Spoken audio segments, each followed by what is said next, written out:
Welcome, everyone, and you are listening to The Last Dinosaur, and I'm your host, Chris Aversano. On today's podcast, we will have Sofia Drakou, General Manager, USA for DA Desk. With over 25 years of maritime industry experience, Sophia brings a wealth of shipping knowledge to her current position.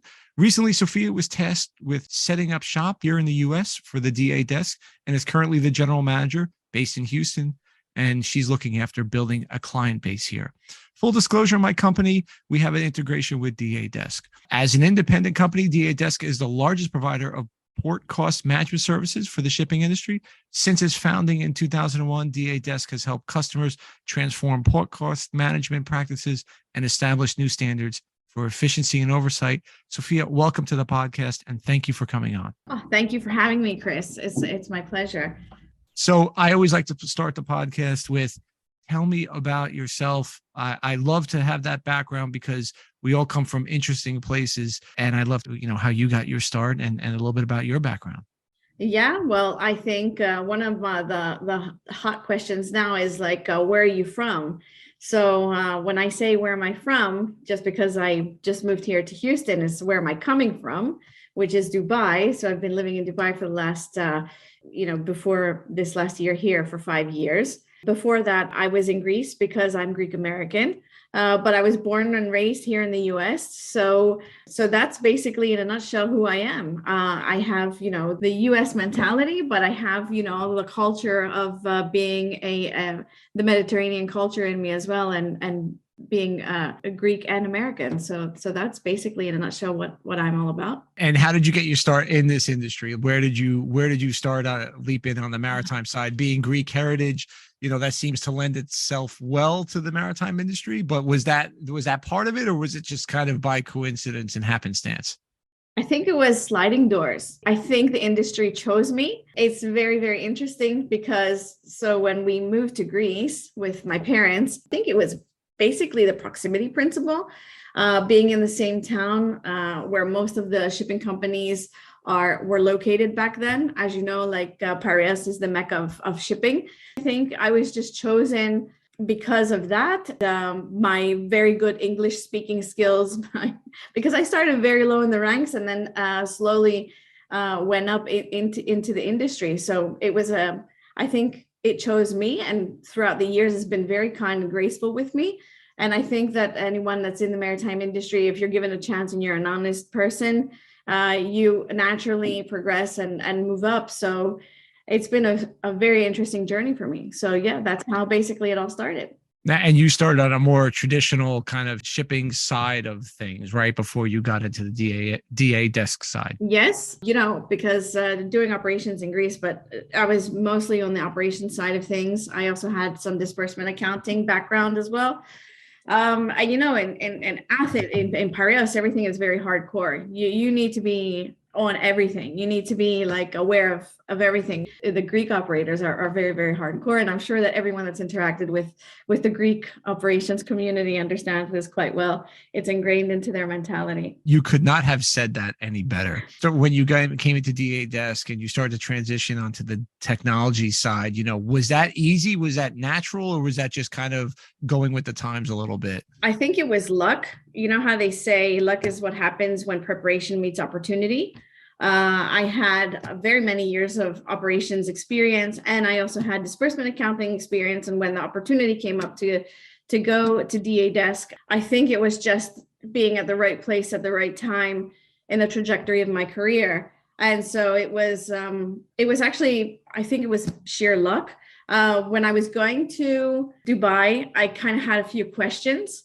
I didn't know what to expect. But by the time my short visit there was finished, after I saw the vision and what was happening back in 2015, by the time I left, I really wanted to join. So it was, I didn't really hesitate when I got my offer letter. So I said, that's where I'm going next. So the position fit me like a glove. So it's like blending, your willingness and ability to learn and to kind of, be hardcore with it, with the operations end, and now this technology side. When you took over and started to run with the ball a little bit, DA Desk has been around a while. Their product and idea has been around a while. Are you still finding challenges, especially with some of the people like you that were old school operators. They have a way of doing things. Now all of a sudden you're kind of streamlining it, making it more digital. Was that something that you faced, and kind of how did you react to that challenge? I actually, now with the experience that I have in this, I love the people that actually do challenge me. They're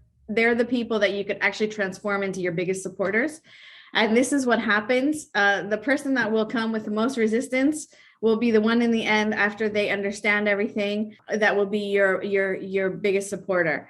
The competitive advantage in a customer's organization is in the supply chain, right? You have to understand every detail and every activity that each company and each ecosystem has. So that's the way you go forward and provide the proper solutions, and to understand what your product can provide and what your processes can provide, to make sure that they have their supply chain optimization in place that gives them the competitive advantage, right? So, and each supply chain is different. For me, that's the thing that I needed to wrap my head around the most, and to be able to give back to the customers, because, as a concept, everyone loves digitization, but again, it's how you're making, the efficiency, come to life, and make, because there's not only just financial savings, there's also process savings, time savings. There's so many different kinds of savings and optimization and value out there.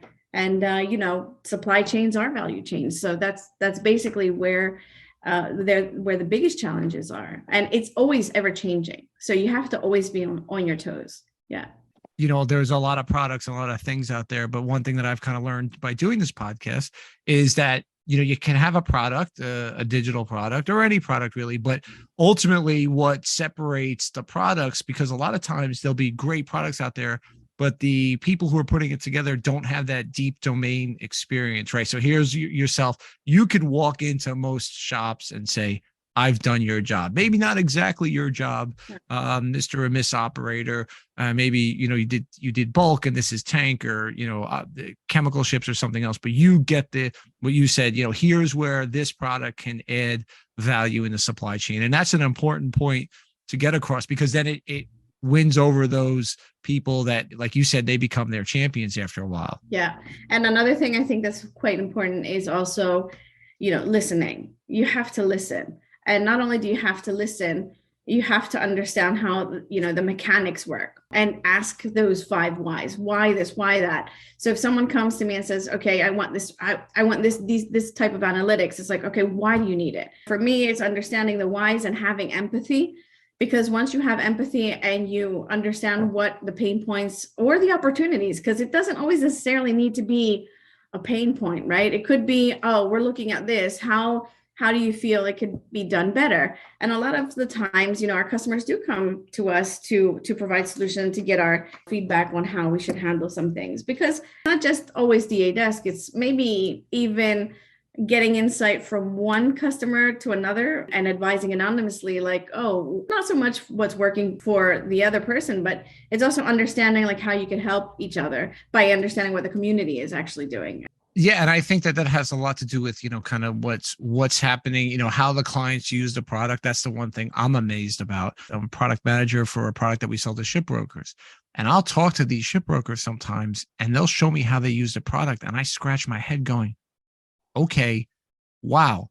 Yeah. That's interesting, and it's not wrong or it's not right. It's just they use it a different way, or they use it at a rate that I was unaware of. And I think that that's like super important to have somebody who has that domain experience, subject matter expert, whatever you want to call this person, but you have that for the company, because then you could give that competitive edge for your own company, right? Because you could deliver the message. And like you said, ask the 5 whys. That's such a great technique on kind of getting to the, underlying problem. As you, kind of go through your clients and talk to them, and, being active in Dubai, which has really become a huge maritime center, I think, in the time that you were there, companies like DA Desk and others just, found it to be a place to be, where instead of just being an offshoot of Singapore, it's its own entity, in fact. What are you seeing in kind of new trends and things like that? And now being in Houston, another important hub here, as you talk to your clients. So the trends that I'm seeing in way of corporate structure and company structure, I think a lot more coming out of this pandemic. There's going to be a lot more people moving around. I think that there's going to be a lot of decentralization. People aren't going to be in hubs and in one, let's say, corporate structure. I think they're going to branch out a lot more, as we have as well, more so to tap into the talent globally, which is also required. We're a global industry, so I think it makes sense. A lot of the topics that are coming up that are high priority is the decarbonization, the compliance and transparency, especially now what happened with Russia and Ukraine. Our CERT team is our second largest team that is dealing with after operations that deals with compliance, because we do have the Maritime compliance platform, MCAS. And so that's something that's super high priority, especially in this part of the world, in the US, because of OFAC and all of the regulation that's coming into play. And another thing that I'm seeing as well is, alternative energy solutions. I think now it's really hit home. And I think that that's going to get prioritized quite significantly going forward. And we're going to see a lot of different, changes happening on that front. So these are the hot topics right now that I'm finding going out to customers and discussing with them. One of the things that's kind of an overarching one, are you seeing a lot of people, and this gets into the software side of things, especially with you guys are natural to this next one, is things like collaboration, right? People used to just throw it around, but I think the reality is there's more interest in doing that, especially around, we had some folks on from, women on from Zero North earlier, and that's a big push for them, is collaboration, is that, you may need to collaborate not only internally amongst, different silos within an organization, but externally within competitors to push forward with things like emissions, especially, and maybe to a lesser extent, sanction type things. Are you guys hearing a lot of that, or is that something that you're getting your clients wanting to look after? I think it's going to happen. It cannot happen. For example, it must happen, because we're talking about digital transformation. This podcast is all about digital transformation, right? It's surprising how slow that's going, and how slow the industry is developing on that front. And if there isn't collaboration, and if there isn't a common aggregator, and people aren't sharing their data points, then we're never going to move forward in the pace that's required to service back, to give back to the industry. So that's something I think that must happen. I think that a lot of people are reluctant to share their information. A lot of people think data is gold, but unless we actually put our hands up and say, okay, unless we have one common data aggregator that's going to make sense of all of this, we're not going to make the leaps in technology and in digitization and going to the next step anytime soon. Everyone is just going to be holding on to their own data, and it's not going to be shared to extract the most value out of it. Now, I'm a little bit biased because I have a personal opinion that Marcura can do this, and we are in a position to do this. But I think it's just the pride of being part of the group, and and with the desk and everything. I think that's the thing that I'm finding is the most surprising thing. But it has to happen eventually. It must happen. So that's my opinion. I mean, this isn't, this is my personal opinion. Don't worry. I'll put a disclaimer. All opinions on this podcast are of the participants, and not their company. I agree. I think that us on Q88, we're in the same kind of boat. We do see, collaboration is such an important thing. Especially ship owners, because when they think about collaboration, what the red flag goes off is, I'm giving up competitive advantage, right? So I think there's going to have to be over time. And I think you point out, like, where is there a delineation between important commercial information that gets me the competitive advantage and community information that eventually we're going to have to share, because if we want to hit IMO targets or what have you, how are we going to do this? My own personal opinion about IMO targets is people are going to throw them out, and they're going to be actually accelerated, because it's going to come in from investors and communities saying you have to do better than the governments, because the governments are going to be too far behind. So it's going to come in from a different way. That's my own personal opinion, that it's actually going to get accelerated because of the money side of thing. Nothing else. That's what it's going to come down to. So that's going to force the hand of the collaboration sooner than later. I look at, a little bit outside of my purview, but Maersk, was it Maersk or MSC, the Mediterranean Shipping Company, last year or over the winter, had pressure from their big retailers, in particular IKEA, about, what does your carbon footprint look like? Yeah. And why aren't you taking steps to reduce your carbon footprint? Yeah. Not coming from the IMO, not coming from the EU, not coming from the US EPA, coming from IKEA, because they're a big enough customer to raise the flag, because their customers are asking them that question. And I think that that's what's going to happen, which is going to force this collaboration over time. Of course it will. ESG is high on the agenda as well. The finance people are behind it as well. So I think regulation as well. We have to start understanding, like when OFAC starts regulating, illicit shipping practices, we need to get ahead of the curve. And I think that one of the industry challenges is finding the talent. So when all these topics come up, do we really have the specialized people that are required for every single one of these new regulations, new rules, all this stuff that's going on? So unless we actually start collaborating more and more together to be ahead of the curve, we're always going to play catch up. And I do think that you point out something else that you mentioned earlier. I think that the pandemic and having distributed workforces can allow for talent to be sourced from anywhere. We talk about the E in ESG, but the S and the G, having a more diversified workforce, more representation, you can have this whole thing, and that's going to become a marker now. I think it's really important that what can be done is you can hire somebody. We had an example where we had some folks in our Polish office. There was a really good guy that they wanted to hire.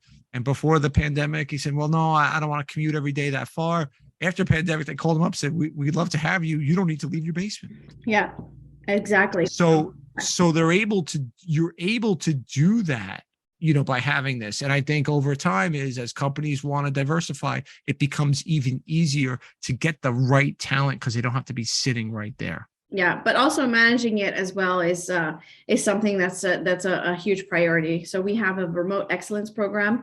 And so we have the people in place to support this. And actually it's proving to be quite successful from our side. And, location design is also something that's quite significant as well, especially if you're customer facing. These are conversations that I think 3 or 4 years ago, no one would have even thought of having them. But now it's the norm. It doesn't make sense why you wouldn't hire someone or position someone in Dubai or position someone, anywhere in the Far East, and just to manage that time zone better. And I think, us over here in the US is like, we're always late. So when Singapore opens, it's our PM and it's the next day there already. Having people positioned in the right places and where your place of business is also is quite important.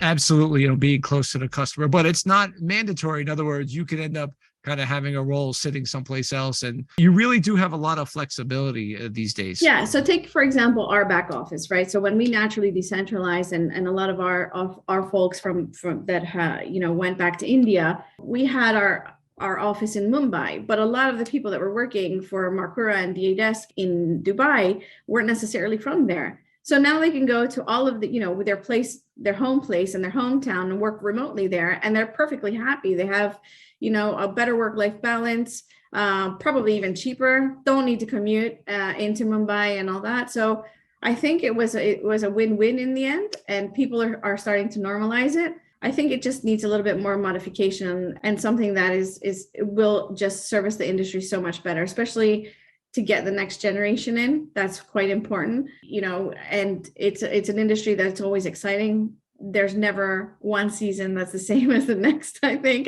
there's no 6-month period that's the same. It's always very interesting. There's always good stories to be had. And so I think it's actually perfect for this next generation. It's not a boring job. Being in maritime is never boring. Everything is ever changing. So I think we can attract new talent. And now with the new methods of hiring and, the globalization, I think it's actually going to service the industry quite well. What advice would you give to somebody who's thinking about a career in our industry? And I agree 100%. I would never trade any other industry. I've had my ups, I've had my downs. I've gone, why did I do this and why did I do that? But I love what I'm doing right now. I love the people I work. I really like what I'm doing. What would you say to either the younger you or somebody, let's say, getting out of college or university, and maybe they don't, they know somebody or they know you, what would you say to them about, hey, this is a great place to be? I think the people that are attracted to this industry are a particular kind. I don't know if you agree with me on that. I think all of us that are in this industry have some kind of similarity in some way of understanding how things work. I think now what I would say to the newcomers would be just give it a chance. Stick with it for 3 years and then decide, because in 3 years, so much can change. Understanding what maritime means is so much bigger than us as individuals. Your Amazon package has maritime industry written all over it. It's like your iPhone, maritime industry.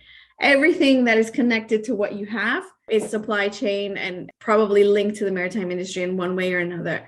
When the Evergreen, grounded in the Suez, that was, I think, the first time that there was global outreach about, maritime. And unfortunately, we don't have hero stories in the maritime industry. We only get bad press. And I think that's another thing, is like there's always something that's adverse coming out of the maritime industry. We only get the lights shown onto it when something bad happens, if there's a piracy or if a vessel grounds or if there's pollution or something like that. And actually, I think we're the enablers of making sure that people get their fun packages that they can open up and get excited about from Amazon every day. And not only that, it's the sugar that you have in your coffee and your actual coffee. How's that transported? And not only that, the fuel, everything. So I think it's, being part of that ecosystem is quite valuable. And like I said, there's no boredom in maritime, no boredom whatsoever. And it is, despite the fact that I said, yes, it's changing, not at the pace that I would want it to, but it is changing. There are tech careers in maritime. You and I are perfect examples of that. And I think that, the next generation, it's going to be a lot more data driven and still have the element of maritime in there, the ships and everything. So it will actually be even more appealing to the newcomers if they just are a little bit patient and understand a little bit better. But again, it's not for everyone, to be honest. So I think you have to have that little, I don't know, I'm not sure how to place my finger on it, but you need to be, a particular kind of person to be in the maritime industry. You definitely have to have a certain mindset. You have to have thick skin, I think, is definitely one of the criteria. You have to be willing to learn. And I think one of the things, a couple of comments to unpack, is if you get into a company, you want to make sure you have support of people who may be a little bit, ingrained, but want to embrace, want to teach you to do good things. Going back to also another one of your comments about the industry having a bad rap, I had on a Professor Sal Mercogliano. We talked about the Ever Given running aground the Suez, and he said, Maersk, the U.S. flag version of Maersk, they were the ship behind them when the ship ran aground, and they had to put out all the stops to avoid hitting the ship in front of them. This is what I recall. What a great video that would have been to talk about that story, talk about the heroes of preventing even worse disaster. But the folks at Maersk in the U.S., they have a specific name. The U.S. flag Maersk guys were like, yeah, we're not going to do that. And there was an interesting opportunity to really talk about a hero, to talk about people that did something to prevent a bad situation from being even worse. Let's say how many days they were stuck in the canal, maybe double it or triple it. You had to do 2, and God forbid there was a loss of life or a bunker incident. I mean, there really wasn't any of that, because you had to stop that ship behind it, which is no small task, in a canal going however fast they go, 10, 12 knots. That was a very interesting thing that he pointed out. But as we wrap up here, I look back, I'm going to reflect on a story that I had when I was in graduate school getting my MBA, and we were doing an introduction orientation thing. They said, tell us what you do. Started off by asking, and this was a while ago, I'm a little older. And I said, so I point out to, somebody, I go, well, how'd you get here today? And I knew the answer to this. He goes, my car. What kind of car? Honda. How do you think it got here? What do you mean? Oh, okay. That ship came over. This is before they had a Honda plant, in the US. All right, well, where'd you get your gasoline from? Okay, where do you think that came from? Okay, what's your jacket say? Made in China.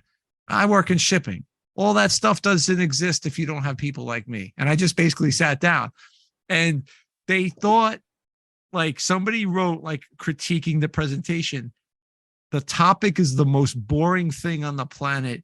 You made it exciting. But I think it just goes to the example of, we have an exciting industry. We have, and I know you're doing a maritime blue education. Yeah. So you're getting your MBA, which is exciting.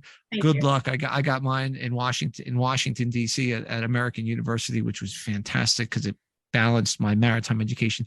So as we start to wrap up, I know you're busy with that. So are you reading anything, or is there any really cool insights, whether it's a long form article or you're reading something that you could share with us about what you're looking at today? I don't think I've ever read so much in my life, but I also take a lot of flights. So, I mean, it's something to fill in the hours of the flights. Just going back to what you said, if I could change my LinkedIn profile, I would just write Wayfinder. I need to find the way. That's exactly what I do. Like, the simple answer is, I'm a Wayfinder. Now, doing the Blue MBA, I have a lot of insight in the industry because it's focused just on maritime. So I didn't have to explain to everyone that I'm in maritime. So everyone there is already. But yeah, I think, like, my top 3 books outside of the studies was one that was actually suggested from me from a very high-ranking person in Geneva, one of the C-suite, and from one of our customers, which is For the Overthinkers, and it's The Untethered Soul. And so The Untethered Soul by Michael Singer. If you have you have a lot of overthinking, that's something that's perfect. Another one that I am reading is Hyperfocus: How to Work Less and Achieve More by Chris Bailey. I thought that was like something that was very, very interesting. It was a very good read as well. Because now we have a lot of different distractions and making sure you focus on your day to day. And yeah, I do have an MBA one, which is the McKinsey Mind, and by Ethan Raciel. But yeah, like the McKinsey Mind, for example, anyone can read it. If they're business oriented, I think it only provides value. But this is right up my alley. I love all these books. I love reading. I love, this is, I always have 3 more that I need to read. But that's just me. That's just my style. And also I do a lot of flight time, so I need to have them. Yeah. They keep me company and they keep me, entertained. How much Netflix are you going to watch on a flight, Exactly. There's only so many, seasons. When I flew over to Greece earlier in the year, I downloaded the entire 2 seasons of Russian Doll. Yeah. It was fantastic. But even I'm like, all right, I should just read a book or something, because it's, you're sitting there, you're watching it, and it was great. Don't get me wrong. I enjoy it. I read a book, which I highly recommend, that kind of fits in with your hyper focus there, called Unwinding Anxiety. Okay. And what it's about is written by a doctor, and he's also a MD, PhD. And what he talks about is anxiety, how anxiety is a habit. Mm-hmm. And to identify what happens, how you get triggered, what your reaction is, why you're to break this loop of anxiety or any other habit or anything. And I think that you talk about the hyper focus part. That's what made me think about it, is because you get hyper focus, to be hyper focused is good, but it's so easy to have so many distractions, whether it's LinkedIn, Twitter, younger generations, TikTok, or even emails, and I think that this helps you because your gut reaction is to get that dopamine hit, really, of the Twitter, of the TikTok, and then to go back to work. And it sounds like it would run parallel. It's a very good book. I read it about a month ago. I actually have gone back already to read passages, and I highly recommend it. So we are getting up against the time. I just want to thank you for your time. And this was a great conversation. So thank you for coming on. Thank you so much, Chris. It was great. It was a great experience. I hope you enjoyed listening to this episode of The Last Dinosaur. You can find out more about Sophia, DA Desk, and her MBA program in the show notes. The Last Dinosaur can be found at all the places you normally get your podcasts, such as iTunes, Amazon, Spotify, and I have a YouTube channel. Don't forget to follow, and subscribe. Once again, I'm your host, Chris Aversano, wishing you all fair winds and following seas.